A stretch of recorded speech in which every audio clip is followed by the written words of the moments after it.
Yang bergengsi mungkin yang aku rasain bener-bener kayak ada perlawanan kemarin di Rusia, itu kayak bener-bener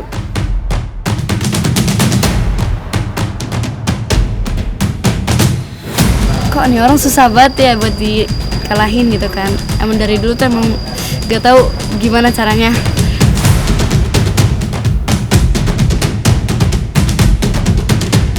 Di saat Arsa dan Arum di atas kuda, oke, kuda nurut sama Arsa dan Arum. Tapi di saat di bawah, Arsa Arum harus memandikan kuda, memberi makan kuda, jadi melayani kuda gitu, seperti itu.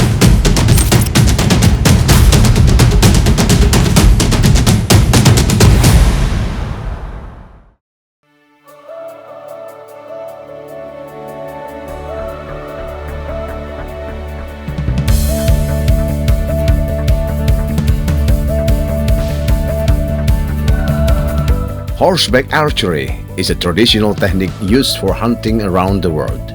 It involves a trained rider capable of accurately shooting an arrow from a bow while riding on a horse.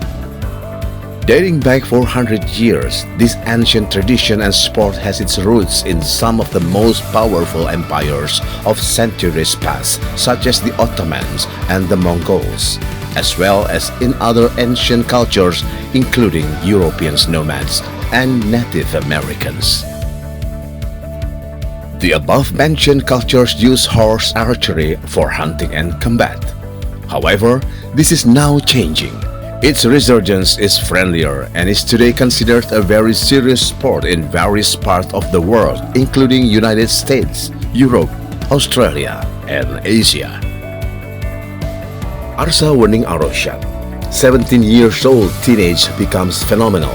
This 11th grade high school student of Milbos Boarding School, Bogor, Indonesia, succeed to win some world-level competitions in horseback archery.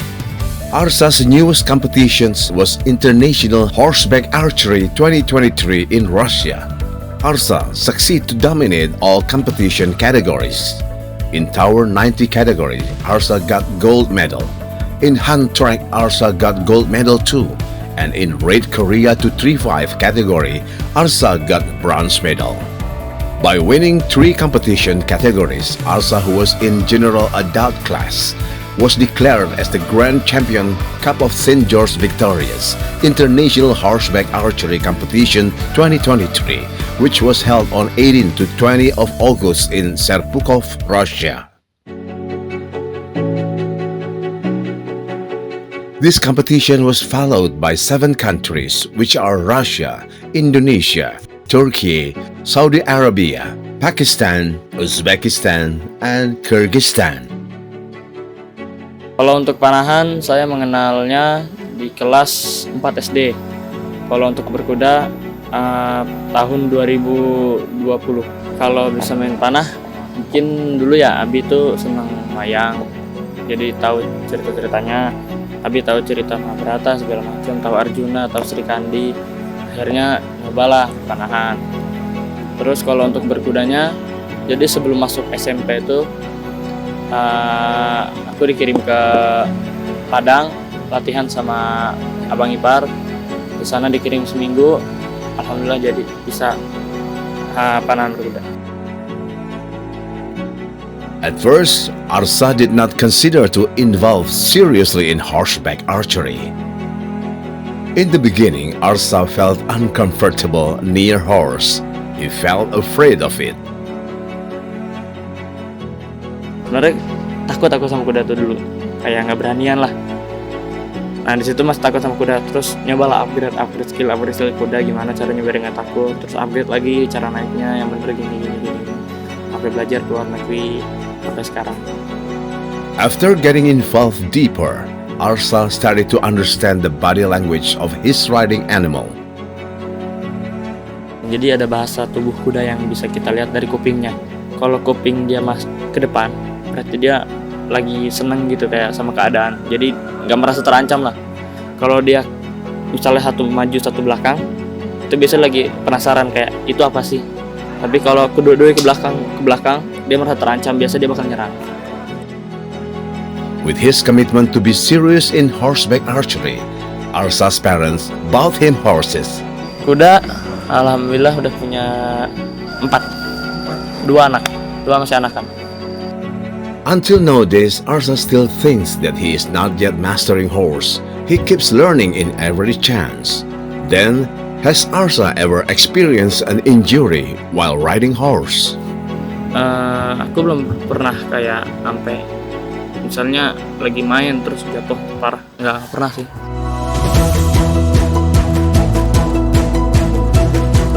Not only Arsa, Arum Nazlus Sobah is Arsa's little sister. She also involves in the same sport field. This 15-year-old girl never thinks horseback archery as something horrified for a girl.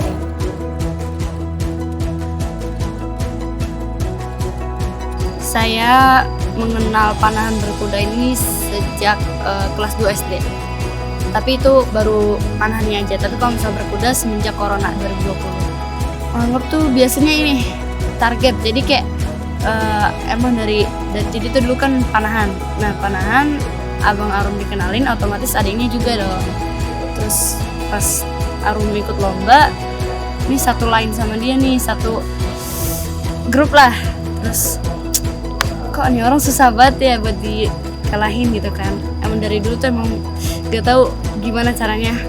Terus akhirnya dari situ Arum udah bilang, udah lah gak mau panahan lagi, kalah mulu gitu kan. After quitting because Arum always lost from her brother in archery competition, when pandemic hit the world, Arum started learning riding horse, and she fell in love with horseback archery. But in her opinion, she cannot beat her brother in this sport too. Ini aja poinnya dikit, aku 97 kalau salah, dia 100. Tetap aja sih sama aja, jadi Mas Arsa selalu di peringkat pertama, saya yang kedua atau ketiga gitu. Different of gender and characteristic makes Arsa and Arum have different point of view to see horse as their ride in practicing and competition.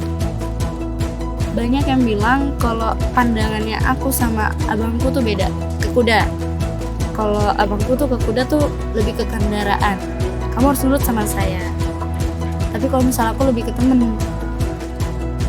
While taking part in domestic competition, Arsa and Arum will bring their own horses.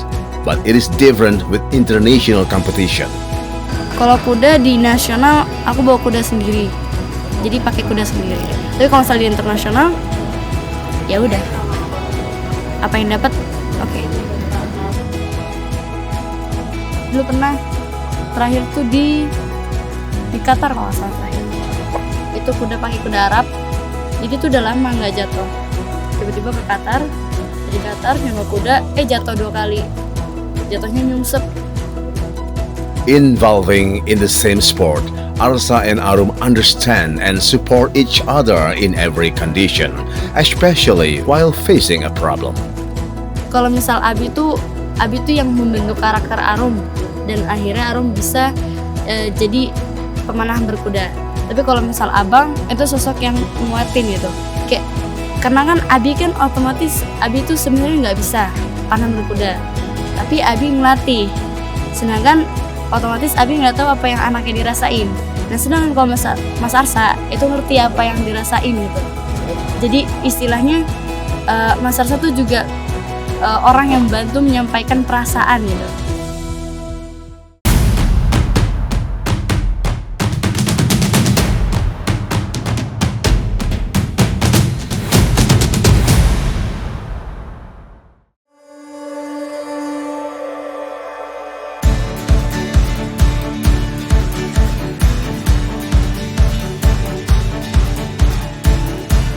Mr. Sunario Adiatmoko is the father of Arsa Wening and Arum Nazlus. Firstly, he introduced archery to his children as sunnah sport, which was done by Prophet Muhammad SAW in Islamic religion. Sunario did not think that this sport will bring their children to be an athlete. Alasan saya sederhana saja bahwa saya perlu mencari aktivitas yang kemudian bisa menggunakan fungsi motorik anak-anak saya, karena Tuhan itu kan kasih anugerah mesin terhebat pada anak kita dalam bentuk panca indera. Nah, kita ingin mesin itu berfungsi dengan baik sebagai pondasi dasar kehidupan dia di masa depan. The archery which is chosen by Mr. Sunario does not use modern bow, but traditional bow. He has a reason for that choice. Panahan pun saya memilih, Mas. Jadi saya menggunakan panah tradisional. Karena kalau saya menggunakan panah modern kan itu atlet murni itu. Panah modern itu tentu tidak sekedar kekuatan teknik, tapi dia juga harus support oleh alat yang mumpuni dan sebagainya. Tetapi kalau panah tradisional itu hanya menggunakan busur tradisional, jadi tidak ada alat. Jadi dia mau memanah dalam jangkauan berapapun, dia hanya menggunakan busur, anak panah, dan kemampuan insting dia untuk bisa menjangkau target itu. Jadi semuanya serba natural.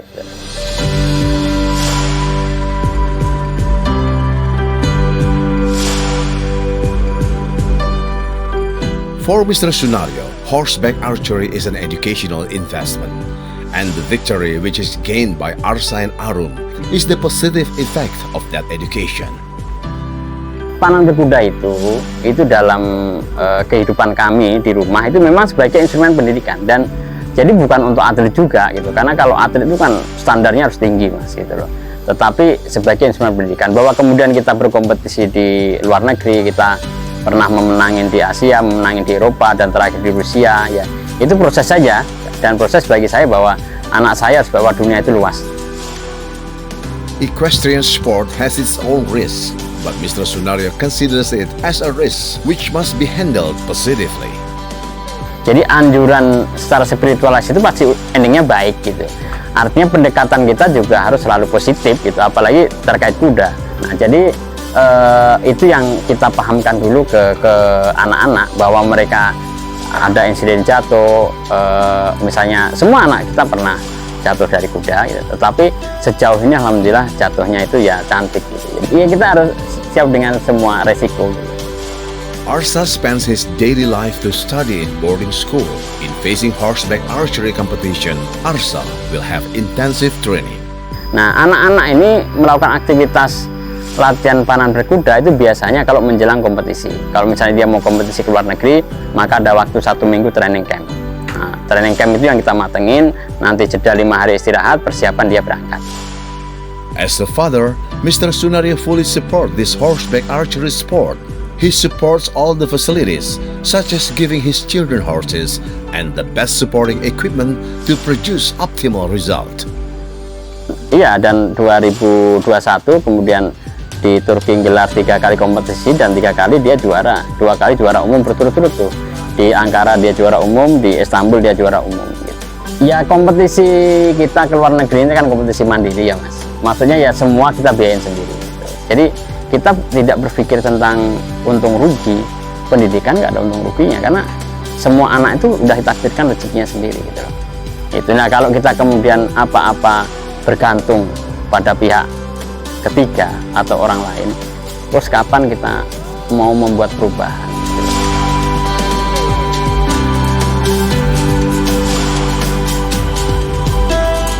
Not only riding horse in Indonesia, Arsa learned to ride horse in Poland, and that lesson is used until nowadays. Ya pertama mungkin kalau udah hari pertandingan ya udah tawakal aja, bismillah, lepasin semua, serahin ke Allah. Terus yang kedua mungkin itu ya kayak nggak pernah ngerasa ada rasa kompetitif gitu, jadi kayak wah ini ntar lawannya ini lagi, ntar gimana ya begini ya, harus ngalahinnya gimana. Kalau aku jujur nggak pernah ada rasa kayak gitu, kayak ya udah main, tinggal main, aku punya target segini, gimana caranya bisa nyampe segini. Following many competition abroad, Arsa gets a lot of friends. They share each other about their knowledge, but at the competition day, each of them has their own target to be achieved. Ini sih kalau gue sebenarnya kalau lagi lomba tuh nggak ngeliat musuhnya siapa, ngeliat rekordernya berapa, gimana caranya skor tuh harus di atas dia. Jadi misalnya lagi lomba nih, walaupun orang itu rekor yang membuat rekor itu nggak ada, minimal poinku segini, gimana caranya aku harus. Meet in many competition, Arsa and other competitors from many countries keep improving their skill. Those competitors have plenty of time to train horseback archery every day.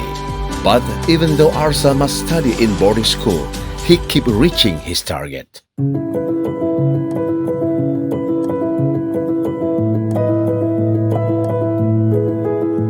But for Arsa, the first thing which must be conquered is his own mood. Aku tuh orangnya mut-mutan, jadi kayak kadang lagi lomba, kayak waktu itu pernah di Poland, udah bener nggak mood. Dari awal lomba tuh kayak kurang mood aja, kayak diomelin lah sama Abi, baru ngerubahin lagi, ngerubah mindset lagi segala macam, dah akhirnya alhamdulillah dapat juga kemarin. While joining international competition, Arsa's horse cannot be sent to the location for competition, so he must rent the horse which is prepared by the committee. Jadi kalau misalnya lagi di lomba di luar negeri, nggak bisa bawa kuda sendiri kan pasti kan. Jadi kita nyewa kuda dari sana, kita biasanya ditawarin sama panitianya mau kuda seperti apa, mau kuda yang kencang atau yang sedang atau yang pelan. Kadang aku tuh pilih yang sedang tapi nggak terlalu tinggi karena kurang cocok sama kuda tinggi. Karena di sini nggak ada kuda tinggi, yang di Indonesia jarang kuda tinggi. Jadi kalau sekali naik kuda tinggi agak lain ininya, feel-nya. This condition requires Arsa to adapt quickly with strange horse. In this moment, the ability of horse riding is needed to adapt in limited time. Biasanya ntar kalau ada, nih dikasih, coba ini, udah pas, dah bismillah aja sampai hari lomba kita pakai itu terus. Kita dikasih waktu sehari sampai 2 hari buat nyobain kuda itu. Jadi kalau emang kurang gimana, kurang cocok, coba ntar tukeran sama yang lain. Ntar kalau udah pas bilang panitia, nah panitia saya mau pakai yang ini. Like Arum ever said, Arsa considers horse as his vehicle. So in his opinion, it is not a problem to ride any strange horse. Jadi kalau misalnya udah di atas kuda, udah dipanggil, Arsa ini Arsa tuh can go, udah kita fokus sama mana kita, kuda kita biarin, masukin ke trek biar lari sendiri. Mau kudanya lari kemana biarin, yang penting mana aja. From many kinds of horseback archery competition, which one is Arsa's most like? Lebih seneng main tower, karena bisa lebih bisa banyak nembak lah, kayak dari awal start bisa nembak dari jarak 40 meter. Yang nonton aja dengar suara anak panah masuk udah seneng, apalagi yang mana kan kayak enak gitu suaranya.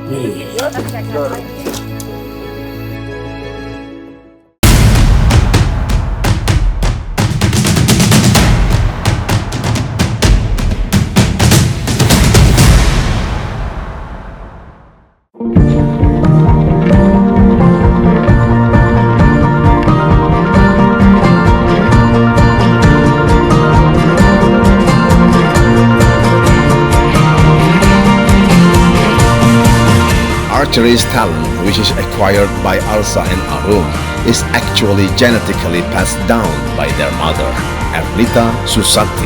She was archery athlete. Mrs. Ernita followed some competitions, including Korea and Turkey, but now she decided to stop and focus on accompanying her children.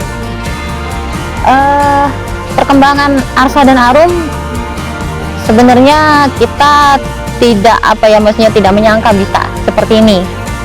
Awalnya kan Arsa sama Arum itu dikenali dengan panahan dan berkuda hanya untuk mengisi waktu dan sebenarnya untuk mengalihkan anak-anak dari jab-jab awalnya seperti itu. Tapi luar biasa sekarang hasilnya seperti ini. As a mother, Mrs. Ernita feels worried to see her children do this sport, but she considers that by doing horseback archery, Arsa and Arum will get more positive impact in discipline and responsibility. Jadi dengan olahraga ini tuh mengajarkan gimana ya, maksudnya bisa melawan ego karena dia harus mendidik kuda, dia harus menggroomer kuda gitu, seperti itu. Saat Arsa dan Arum di atas kuda, oke, kuda nurut sama Arsa dan Arum. Itu kan mengajarkan leadership. Tapi di saat di bawah, Arsa Arum harus memandikan kuda, memberi makan kuda, jadi melayani kuda gitu, seperti itu. Mrs. Ernita describes her husband totally support horseback archery for their children. Pasti kita sangat support ya, seperti anak-anak fokus di panan berkuda, ya Abi belikan Arsa kuda, Arum kuda gitu, biar anak-anak tuh punya tanggung jawab masing-masing terhadap kuda-kudanya. Terus dibelikan busur yang cukup mumpuni. Jadi Arum Arsa itu busurnya dari Polandia kayak gitu loh. Jadi Abi itu benar-benar mensupport perlengkapan panahannya itu diberikan yang terbaik seperti itu. Jadi kalau Umi itu tugasnya tentang kostum. Nah, kostum tuh kan memang event ke luar negeri harus memperkenalkan Indonesia kan. Kita ingin perkenalkan karena setiap negara itu kalau tanding pasti dia pakai baju daerahnya masing-masing.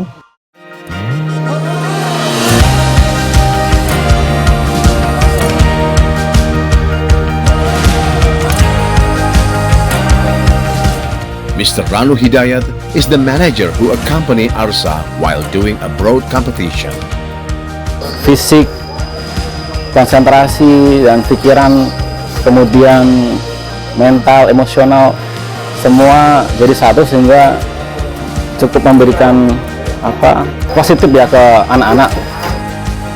As the parent connector, Mr. Ranu must be able to control Arsa's condition while doing competition abroad. Arsa seperti anak-anak yang lain, memang di saat tertentu ya pasti ada mood yang kita rasakan selama mendampingi ya. Kita paham karakternya seperti apa, ya kita mengkondisikan supaya selama pertandingan terjaga istilahnya mentalnya, psikisnya, emosionalnya. Terus apa yang dia mau selama kita koridor lah istilahnya yang positif. But of course, Arsa has strong mental to compete as a champion.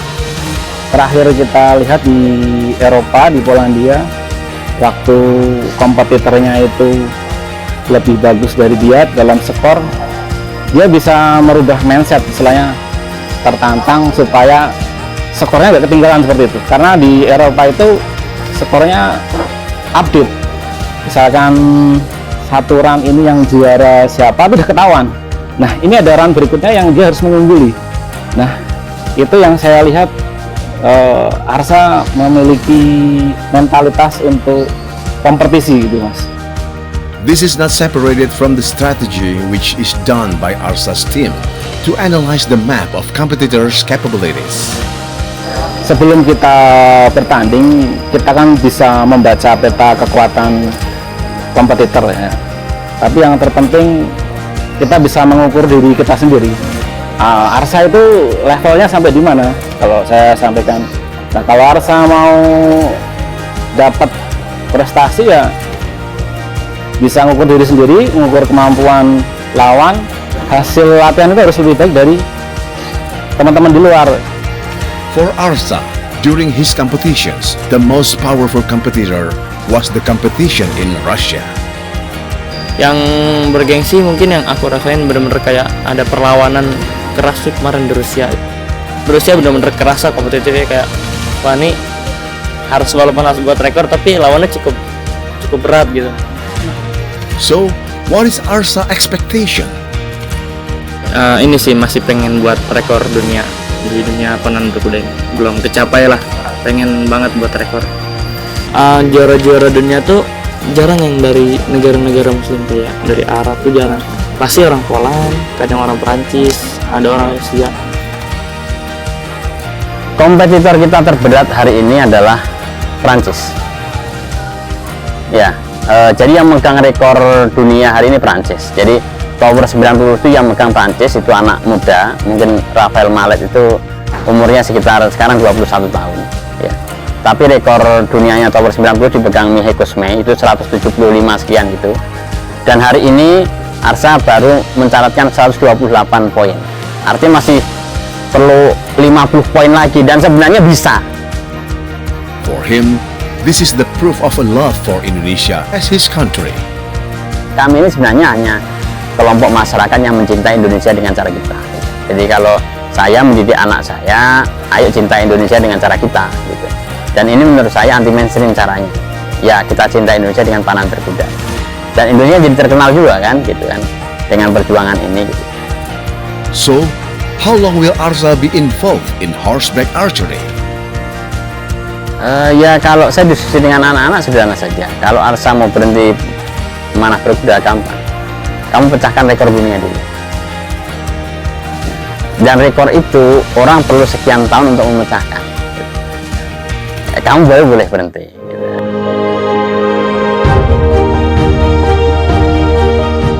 Arsa winning arrow shot is the example of child of the nation who do sport consistently without crowd cheered.